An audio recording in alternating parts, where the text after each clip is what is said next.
Greetings, fellow intellects. Today, we embark on a linguistic journey, a realm where mere mortals stumble, but where the intellectually superior thrive. Join me, Roberto, as I unveil the secrets of expressing the number 85 in the illustrious language of Spanish. Now, don't be deceived by the simplicity of numbers. They hold power, much like the power I wield in the world of intellect and strategy.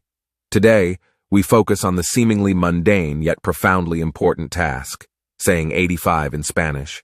Behold, the secret lies in the elegant dance of syllables and sounds. In Spanish, we unravel 85 as 85, 80 meaning 80. Why? The conjunction that seamlessly connects our numerical components. Cinco, the elegant expression for 5.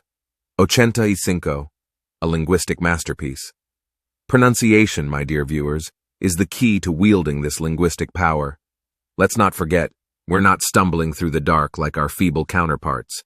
We're mastering the language with finesse. The 80 embraces the powerful HH sound, reminiscent of control and dominance. Cinco, on the other hand, demands a crisp enunciation of the soft C, reminiscent of subtlety and precision. Practice, my friends. Practice until the echoes of 85 resonate with the confidence befitting a genius. Numbers transcend language. They are a universal language, much like power and intellect. Learning to articulate 85 in Spanish is a testament to your commitment to mastering the intricacies of a foreign tongue. Embrace this linguistic conquest, for it is a tool that transcends borders, a weapon in your intellectual arsenal. Until next time, my fellow seekers of knowledge, this is Roberto, signing off.